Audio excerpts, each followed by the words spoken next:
Today, I'm reviewing Flash Vertical Velocity, the Intamin impulse coaster at Six Flags Discovery Kingdom in Vallejo, California, and I can confidently say that this is the weirdest Intamin impulse coaster that was ever constructed.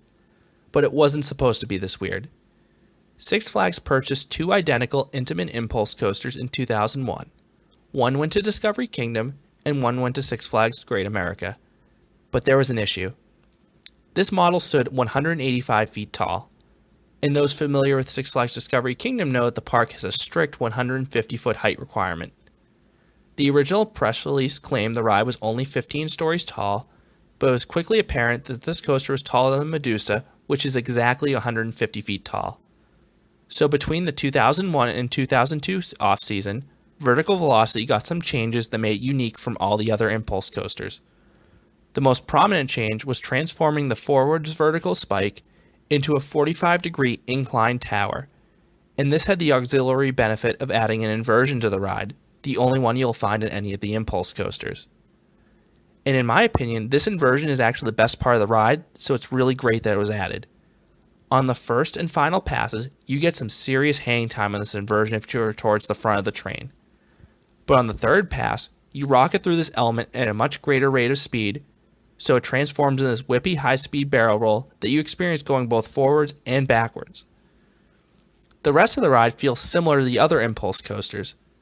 During this change, the max speed was reduced from 70 to 65 miles per hour.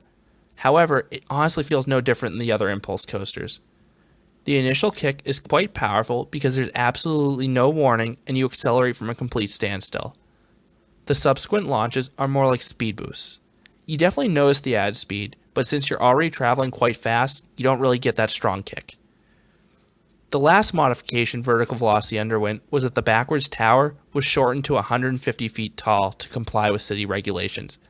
This is a straight spike, so you get some decent weightlessness as you're towards the back of the train, and you ascend the entirety of the spike.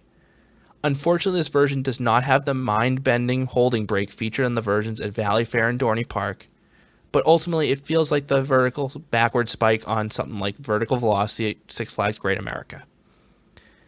And the ride remained relatively unaltered outside of a new paint job for the next 17 years. But in 2019, the ride was rethemed to the Flash to match the DC Universe section of the park. And I've been saying this for a while. How did it take this long for the Flash to get his own roller coaster? Two final things I want to note. One, the best seat in this ride is the front row. I love the blast of wind on the launches, and the hang time on the barrel roll is much better for the reasons I mentioned earlier. Plus, it's a really freaky feeling seeing the track ahead of you just end. Second, if you see Flash Vertical Velocity running, ride it immediately.